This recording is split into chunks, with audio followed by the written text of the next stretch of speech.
ಸಂಖ್ಯಾಕಾಂಡ ಅಧ್ಯಾಯ 16. ಲೇವಿಯ ಮರಿಮಗನು, ಕೇಹಾತನ ಮೊಮ್ಮಗನು, ಇಚ್ಚಾರನ ಮಗನೂ ಆದ ಕೊರಹ ಮತ್ತು ರೂಬೇನ್ ಕುಲದವರಲ್ಲಿ ಎಲಿಯಾಬನ ಮಕ್ಕಳಾದ ದಾತಾನ್ ಹಾಗೂ ಅಬಿರಾಮ್ ಮತ್ತು ಪೆಲೇತನ ಮಗ ಓನ್ ಇವರು ಮೋಶೆಗೆ ವಿರುದ್ಧ ಪ್ರತಿಭಟಿಸಿದರು. ಇವರ ಸಮೇತ ಸಮುದಾಯದವರಲ್ಲಿ ಮುಖ್ಯಸ್ಥರು, ಸಲಹೆಗಾರರು, ಹೆಸರಾಂತ ವ್ಯಕ್ತಿಗಳೂ ಆಗಿದ್ದ 250 ಮಂದಿ ಇಸ್ರಾಯೇಲರು ಕೂಡ ದಂಗೆ ಎದ್ದರು. ಇವರೆಲ್ಲರೂ ಜೊತೆಗೂಡಿ ಮೋಶೆ ಮತ್ತು ಆರೋನರ ಬಳಿಗೆ ಬಂದು, ನಿಮ್ಮ ವರ್ತನೆ ಅಧಿಕವಾಯಿತು. ಈ ಸಮುದಾಯದಲ್ಲಿ ಪ್ರತಿಯೊಬ್ಬನೂ ಪ್ರತಿಷ್ಠಿತನೇ. ಸರ್ವೇಶ್ವರ ಇವರೆಲ್ಲರಲ್ಲಿ ವಾಸವಾಗಿದ್ದಾರಲ್ಲವೇ? ಹೀಗಿರಲಾಗಿ ಸರ್ವೇಶ್ವರನ ಸಮುದಾಯದವರಿಗಿಂತ ನಿಮ್ಮನ್ನು ನೀವೇ ಹೆಚ್ಚಿಸಿಕೊಳ್ಳುವುದೇಕೆ ಎಂದು ವಾದಿಸಿದರು. ಈ ಮಾತುಗಳನ್ನು ಕೇಳಿದ್ದೇ ಮೋಶೆ ನೆಲದ ಮೇಲೆ ಬೋರಲಾಗಿ ಬಿದ್ದನು. ಕೊರಹನಿಗೂ ಅವನ ಪಂಗಡದವರೆಲ್ಲರಿಗೂ ಹೀಗೆಂದನು, ಸರ್ವೇಶ್ವರ ತನ್ನವರು ಯಾರೆಂದು ನಾಳೆ ತಿಳಿಸುವರು. ಯಾರನ್ನು ಪ್ರತಿಷ್ಠಿಸಿದ್ದಾರೋ ಹಾಗೂ ತಾವೇ ಆರಿಸಿಕೊಂಡಿದ್ದಾರೋ ಅವರನ್ನು ಮಾತ್ರ ತಮ್ಮ ಹತ್ತಿರಕ್ಕೆ ಬರಗೊಳಿಸುವರು.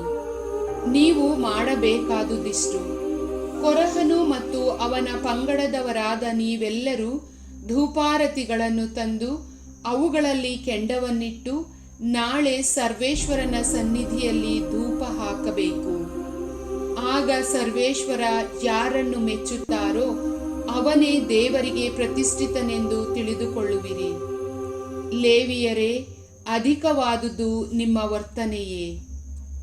ಮೋಶೆ ಕೊರಹನಿಗೆ, ಲೇವಿಯರೇ ಕೇಳಿ, ಇಸ್ರಾಯೇಲರ ದೇವರು ತಮ್ಮ ಸಮುದಾಯದವರಾದ ನಿಮ್ಮನ್ನು ಪ್ರತ್ಯೇಕಿಸಿ ತಮ್ಮ ಗುಡಾರದ ಪರಿಚರ್ಯವನ್ನು ಮಾಡಲು ಹಾಗೂ ಸರ್ವ ಸಮುದಾಯದ ಸೇವೆಯನ್ನು ಕೈಗೊಳ್ಳಲು ತಮ್ಮ ಬಳಿಯಲ್ಲೇ ಇಟ್ಟುಕೊಂಡರು. ಇದು ಕೊರಹನಾದ ನಿನಗೂ ನಿನ್ನ ಸ್ವಕುಲದವರಾದ ಲೇವಿಯರಿಗೂ ಕೇವಲ ಅಲ್ಪ ಕಾರ್ಯವೆಂದು ತೋರಿತೆ. ಯಾಜಕ ಪದವಿ ನಿಮಗಾಗಬೇಕೆಂದು ಕೋರುತ್ತೀರೋ? ಆರೋನನಂಥವನಿಗೆ ವಿರೋಧವಾಗಿ ಗೊಣಗುಟ್ಟುವವರಾದ್ದರಿಂದ ನೀನು ಮತ್ತು ನಿನ್ನ ಪಂಗಡದವರೆಲ್ಲರೂ ಸರ್ವೇಶ್ವರನಿಗೆ ವಿರುದ್ಧ ಕೂಡಿಕೊಂಡವರಾಗಿದ್ದೀರಿ ಎಂದನು. ಮೋಶೆ ಎಲಿಯಾಬನ ಮಕ್ಕಳಾದ ದಾತಾನ್ ಮತ್ತು ಅಬಿರಾಮನನ್ನು ಬರುವಂತೆ ಹೇಳಿ ಕಳುಹಿಸಿದನು. ಅವರು ಅವನಿಗೆ, ನಾವು ಬರುವುದಿಲ್ಲ. ಹಾಲು ಜೇನು ಹರಿಯುವ ದೇಶದಿಂದ ನಮ್ಮನ್ನು ಕರೆತಂದು ಈ ಮರಳುಗಾಡಿನಲ್ಲಿ ಸಾಯಿಸುತ್ತಿರುವೆ. ಇದು ಅಲ್ಪ ಕಾರ್ಯ ಎಂದು ಎಣಿಸುತ್ತೀಯೋ? ನಮ್ಮ ಮೇಲೆ ದೊರೆತನ ಮಾಡಬೇಕೆಂದು ಕೋರುತ್ತಿರುವೆಯೋ? ಅಷ್ಟು ಮಾತ್ರವಲ್ಲ, ಹಾಲು ಜೇನು ಹರಿಯುವ ದೇಶಕ್ಕೆ ನಮ್ಮನ್ನು ಸೇರಿಸಲೇ ಇಲ್ಲ. ಹೊಲ ಹಾಗೂ ದ್ರಾಕ್ಷಿ ಹಣ್ಣುಗಳನ್ನು ನಮ್ಮ ಸ್ವಾಧೀನಕ್ಕೆ ಕೊಟ್ಟೂ ಇಲ್ಲ. ಈ ಜನರ ಕಣ್ಣಿಗೆ ಮಣ್ಣು ಹಾಕಬೇಕೆಂದಿರುವೆಯಾ? ನಾವು ಬರುವುದಿಲ್ಲ ಎಂದು ಹೇಳಿದರು. ಅದಕ್ಕೆ ಮೋಶೆ ಬಹು ಕೋಪಗೊಂಡನು. ಸರ್ವೇಶ್ವರನಿಗೆ, ತಾವು ಇವರ ನೈವೇದ್ಯವನ್ನು ಲಕ್ಷ್ಯಕ್ಕೆ ತೆಗೆದುಕೊಳ್ಳಬೇಡಿ. ನಾನು ಇವರಿಂದ ಒಂದು ಕತ್ತೆಯನ್ನೂ ಕೂಡ ತೆಗೆದುಕೊಂಡವನಲ್ಲ, ಅವರಲ್ಲಿ ಒಬ್ಬನಿಗಾದರೂ ಹಾನಿ ಮಾಡಿದವನಲ್ಲ ಎಂದು ಮನವಿ ಮಾಡಿದನು. ಮೋಶೆ ಕೊರಹನಿಗೆ, ನೀನು ನಿನ್ನ ಪಂಗಡದವರು ಮತ್ತು ಆರೋನನು ನಾಳೆ ಸರ್ವೇಶ್ವರನ ಸನ್ನಿಧಿಗೆ ಬರಬೇಕು. ಪಂಗಡದ ಪ್ರತಿಯೊಬ್ಬನು ತನ್ನ ತನ್ನ ಧೂಪಾರತಿಯನ್ನು, ಅಂದರೆ ಒಟ್ಟು 250 ಧೂಪಾರತಿಗಳನ್ನು ತೆಗೆದುಕೊಂಡು ಧೂಪ ಹಾಕಿ ಸರ್ವೇಶ್ವರನ ಸನ್ನಿಧಿಗೆ ಬರಬೇಕು. ನೀನು ಮತ್ತು ಆರೋನನು ಕೂಡ ನಿಮ್ಮ ನಿಮ್ಮ ಧೂಪಾರತಿಗಳನ್ನು ತೆಗೆದುಕೊಂಡು ಬರಬೇಕು ಎಂದು ಹೇಳಿದನು. ಅದರಂತೆ ಅವರೆಲ್ಲರೂ ತಮ್ಮ ತಮ್ಮ ಧೂಪಾರತಿಗಳನ್ನು ಕೈಯಲ್ಲಿ ತೆಗೆದುಕೊಂಡು ಬಂದು ಅವುಗಳಲ್ಲಿ ಕೆಂಡವನ್ನಿಟ್ಟು ಧೂಪ ದ್ರವ್ಯಗಳನ್ನು ಹಾಕಿ ಮೋಶೆ ಮತ್ತು ಆರೋನರ ಜೊತೆ ದೇವದರ್ಶನದ ಗುಡಾರದ ಬಾಗಿಲಲ್ಲಿ ನಿಂತುಕೊಂಡರು. ಬಳಿಕ ಕೊರಹನು ಸಮುದಾಯದವರೆಲ್ಲರನ್ನು ತಮಗೆ ಎದುರಾಗಿ ದೇವದರ್ಶನದ ಗುಡಾರದ ಬಾಗಿಲಿನ ಹತ್ತಿರಕ್ಕೆ ಬರಮಾಡಿದನು. ಆಗ ಸರ್ವೇಶ್ವರನ ತೇಜಸ್ಸು ಸಮುದಾಯದವರೆಲ್ಲರಿಗೆ ಹೊಳೆಯಿತು. ಮೋಶೆ ಆರೋನರಿಗೆ, ಸರ್ವೇಶ್ವರ, ನೀವು ಈ ಸಮುದಾಯದವರಿಂದ ಪ್ರತ್ಯೇಕವಾಗಿ ನಿಲ್ಲಿ, ನಾನು ಇವರನ್ನು ಒಂದು ಕ್ಷಣ ಮಾತ್ರದಲ್ಲಿ ಭಸ್ಮ ಮಾಡಿಬಿಡುತ್ತೇನೆ ಎಂದರು.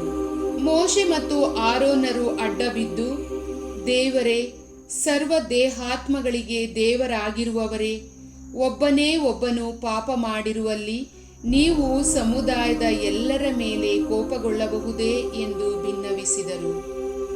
ಆಗ ಸರ್ವೇಶ್ವರ ಮೋಶೆಗೆ, ಇಸ್ರಾಯೇಲ್ ಸಮಾಜದವರು ಕೊರಹ, ದಾತಾನ್ ಮತ್ತು ಅಬಿರಾಮರ ಗುಡಾರದ ಸುತ್ತಲಿರದೆ ದೂರವಿರಬೇಕೆಂದು ಅವರಿಗೆ ಆಜ್ಞಾಪಿಸು ಎಂದರು.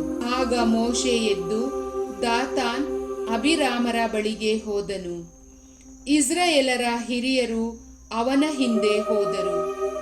ಇಸ್ರಾಯೇಲ್ ಸಮಾಜದವರಿಗೆ ಅವನು, ಈ ದುಷ್ಟರ ಡೇರೆಗಳ ಬಳಿ ಇರದೆ ದೂರ ಹೋಗಿ, ಇವರ ಸೊತ್ತಿನಲ್ಲಿ ಯಾವುದನ್ನೂ ಮುಟ್ಟಬೇಡಿ, ಇವರ ದೋಷಗಳಿಗೆ ಬರಲಿರುವ ಶಿಕ್ಷೆ ನಿಮ್ಮನ್ನು ಕೊಚ್ಚಿಕೊಂಡು ಹೋದೀತು ಎಂದು ಎಚ್ಚರಿಸಿದನು.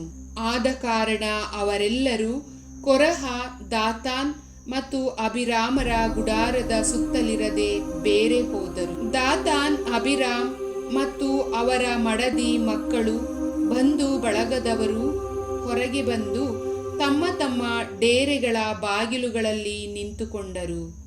ಮೋಶೆ ಜನರಿಗೆ, ಈ ಕಾರ್ಯಗಳೆಲ್ಲ ನನ್ನ ಸ್ವಂತ ಆಲೋಚನೆಯಿಂದ ಆಗಲಿಲ್ಲ, ಸರ್ವೇಶ್ವರನೇ ಇವುಗಳನ್ನು ನಡೆಸುವುದಕ್ಕೆ ನನ್ನನ್ನು ಕಳುಹಿಸಿದ್ದಾರೆಂದು ನೀವೇ ತಿಳಿದುಕೊಳ್ಳಬಹುದು. ಅದು ಹೇಗೆಂದರೆ, ಎಲ್ಲರೂ ಸಾಯುವ ರೀತಿಯಲ್ಲೇ ಇವರು ಸತ್ತರೆ ಅಥವಾ ಎಲ್ಲರಿಗೂ ಸಂಭವಿಸುವ ಗತಿ ಇವರಿಗೆ ಒದಗಿದರೆ ಸರ್ವೇಶ್ವರ ನನ್ನನ್ನು ಕಳುಹಿಸಲಿಲ್ಲವೆಂದು ತಿಳಿದುಕೊಳ್ಳಬೇಕು. ಬದಲಿಗೆ ಸರ್ವೇಶ್ವರ ಇವರಿಗಾಗಿ ಆಶ್ಚರ್ಯಕರವಾದ ಶಿಕ್ಷೆಯನ್ನು ಕಲ್ಪಿಸಿ, ಅಂದರೆ ಭೂಮಿ ಬಾಯ್ದೆರೆದು ಇವರನ್ನೂ ಹಾಗೂ ಇವರಿಗಿರುವ ಸಮಸ್ತವನ್ನು ನುಂಗಿಬಿಟ್ಟರೆ, ಇವರೆಲ್ಲರೂ ಸಜೀವಿಗಳಾಗಿ ಪಾತಾಳಕ್ಕೆ ಹೋಗಿಬಿಟ್ಟರೆ, ಇವರು ಸರ್ವೇಶ್ವರನನ್ನು ಉಲ್ಲಂಘಿಸಿದವರೆಂದು ನೀವು ತಿಳಿದುಕೊಳ್ಳಬೇಕು ಎಂದು ಹೇಳಿದನು. ಮೋಶೆ ಈ ಮಾತುಗಳನ್ನು ಹೇಳಿ ಮುಗಿಸಿದ ಕೂಡಲೇ ಆ ಜನರ ಕೆಳಗಿದ್ದ ನೆಲವು ಸೀಳಿತು. ಭೂಮಿ ಬಾಯ್ದೆರೆದು ಅವರನ್ನೂ ಅವರ ಮನೆಯವರನ್ನೂ, ಕೊರಹನಿಗೆ ಸೇರಿದ ವ್ಯಕ್ತಿಗಳೆಲ್ಲರನ್ನೂ, ಅವರ ಸರ್ವಸ್ವವನ್ನೂ ನುಂಗಿಬಿಟ್ಟಿತು. ಅವರು ಸಜೀವರಾಗಿ ತಮ್ಮ ಸರ್ವಸ್ವರಹಿತರಾಗಿ ಪಾತಾಳಕ್ಕೆ ಇಳಿದುಬಿಟ್ಟರು.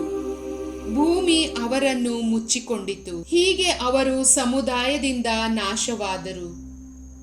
ಅವರ ಸುತ್ತಲಿದ್ದ ಇಸ್ರಾಯೇಲರೆಲ್ಲರೂ ಸಾಯುವವರ ಹಾಹಾಕಾರವನ್ನು ಕೇಳಿ, ಭೂಮಿ ನಮ್ಮನ್ನು ನುಂಗದಿರಲಿ ಎಂದುಕೊಂಡು ಓಡಿ ಹೋದರು. ಸರ್ವೇಶ್ವರನ ಬಳಿಯಿಂದ ಬೆಂಕಿ ಹೊರಟು ಧೂಪಾರತಿಗಳನ್ನು ಅರ್ಪಿಸುತ್ತಿದ್ದ ಆ 250 ಮಂದಿಯನ್ನು ಭಸ್ಮ ಮಾಡಿತು.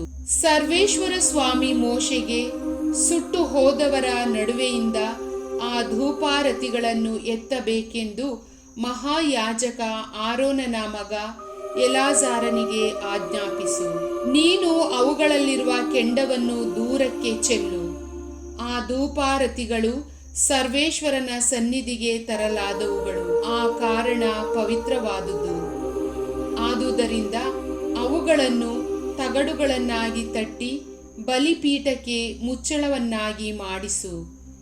ಹೀಗೆ ಅವು ಇಸ್ರಾಯೇಲರಿಗೆ ನೆನಪು ಹುಟ್ಟಿಸುವ ಗುರುತುಗಳಾಗುವುವು ಎಂದು ಹೇಳಿದರು. ಮೋಶೆಯ ಮುಖಾಂತರ ಸರ್ವೇಶ್ವರ ಹೇಳಿದ ಅಪ್ಪಣೆಯ ಮೇರೆಗೆ ಯಾಜಕ ಎಲಾಜರನು ಸುಟ್ಟು ಹೋದವರು ತಂದಿದ್ದ ಆ ಕಂಚಿನ ಧೂಪಾರತಿಗಳನ್ನು ತಗಡುಗಳನ್ನಾಗಿ ತಟ್ಟಿಸಿ ಬಲಿಪೀಠಕ್ಕೆ ಮುಚ್ಚಳವನ್ನು ಮಾಡಿಸಿದನು.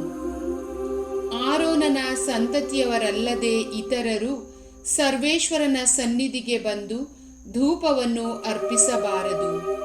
ಅರ್ಪಿಸಿದರೆ ಕೊರಹನಿಗೂ ಅವನ ಪಂಗಡದವರಿಗೂ ಆದ ಗತಿಗೆ ಗುರಿಯಾಗುವರು ಎಂದು ಇಸ್ರಾಯೇಲರಿಗೆ ಎಚ್ಚರಿಕೆ ನೀಡುವ ಚಿಹ್ನೆಯಾಯಿತು. ಆದರೂ ಇಸ್ರಾಯೇಲ್ ಸಮುದಾಯದವರು ಮೋಶೆ ಮತ್ತು ಆರೋನರ ಮೇಲೆ ಗೊಣಗುಟ್ಟತೊಡಗಿದರು. ಸರ್ವೇಶ್ವರನ ಜನರನ್ನು ಸಾಯಿಸಿದವರು ನೀವೇ ಎಂದು ಹೇಳುವವರಾದರು. ಸಮುದಾಯದವರೆಲ್ಲರೂ ಹೀಗೆ ಮೋಶೆ ಮತ್ತು ಆರೋನರ ವಿರುದ್ಧ ಪ್ರತಿಭಟಿಸಲು ಸಭೆ ಸೇರಿದರು. ಅವರು ದೇವದರ್ಶನದ ಗುಡಾರದತ್ತ ನೋಡಿದಾಗ ಮೇಘವೊಂದು ಅದನ್ನು ಆವರಿಸಿತು ಮತ್ತು ಸರ್ವೇಶ್ವರನ ತೇಜಸ್ಸು ಹೊಳೆಯಿತು. ಮೋಶೆ ಆರೋನರು ದೇವದರ್ಶನದ ಗುಡಾರದ ಮುಂಭಾಗಕ್ಕೆ ಬಂದರು. ಆಗ ಸರ್ವೇಶ್ವರ ಮೋಶೆಗೆ, ನೀವಿಬ್ಬರೂ ಸಮುದಾಯದವರೊಂದಿಗೆ ಸೇರದೆ ಬೇರೆ ನಿಲ್ಲಬೇಕು. ಒಂದೇ ಕ್ಷಣದಲ್ಲಿ ನಾನು ಅವರನ್ನು ಭಸ್ಮ ಮಾಡಿಬಿಡುತ್ತೇನೆ ಎಂದರು. ಆಗ ಮೋಶೆ ಆರೋನರು ಸಾಷ್ಟಾಂಗವೆರಗಿದರು. ಮೋಶೆ ಆರೋನನನ್ನು ಉದ್ದೇಶಿಸಿ, ಸರ್ವೇಶ್ವರನಿಗೆ ಕೋಪ ಉಂಟಾಗಿದೆ. ಈ ಜನರೊಳಗೆ ಘೋರ ವ್ಯಾಧಿಯೊಂದು ಪ್ರಾರಂಭವಾಗಿ ಬಿಟ್ಟಿದೆ. ನೀನು ಧೂಪಾರತಿಯನ್ನು ತೆಗೆದುಕೊಂಡು ಅದರಲ್ಲಿ ಬಲಿಪೀಠದಿಂದ ಕೆಂಡಗಳನ್ನು ಇಟ್ಟು ಧೂಪ ಹಾಕಿ ಸಮುದಾಯದವರ ಬಳಿಗೆ ಬೇಗ ಹೋಗು. ಅವರ ಪರವಾಗಿ ದೋಷ ಪರಿಹಾರವನ್ನು ಮಾಡು ಎಂದು ಹೇಳಿದನು. ಮೋಶೆ ಹೇಳಿದಂತೆಯೇ ಆರೋನನು ಧೂಪಾರತಿಯನ್ನು ತೆಗೆದುಕೊಂಡು ಸಮುದಾಯದವರ ಬಳಿಗೆ ಓಡಿ ಬಂದಾಗ ಆ ಘೋರ ವ್ಯಾಧಿ ಜನರಲ್ಲಿ ಹರಡಿಕೊಳ್ಳುತ್ತಿತ್ತು. ಅವನು ಧೂಪ ಹಾಕಿ ಆ ಜನರ ಪರವಾಗಿ ದೋಷ ಪರಿಹಾರ ಮಾಡಿದನು. ಸತ್ತವರಿಗೂ ಹಾಗೂ ಬದುಕಿದವರಿಗೂ ನಡುವೆ ಅವನು ನಿಂತನು. ಆ ವಿಪತ್ತು ಶಮನವಾಯಿತು. ಕೊರಹನನ್ನು ಸೇರಿಕೊಂಡು ಸತ್ತವರಲ್ಲದೆ ಆ ವಿಪತ್ತಿನಿಂದಲೇ ಸತ್ತವರ ಸಂಖ್ಯೆ 14,700. ವಿಪತ್ತು ನಿಂತ ಮೇಲೆ ಆರೋನನು ದೇವದರ್ಶನದ ಗುಡಾರದ ಬಳಿಯಿಂದ ಮೋಶೆಯ ಬಳಿಗೆ ಹಿಂದಿರುಗಿದನು. ಪ್ರಭುವಿನ ವಾಕ್ಯ.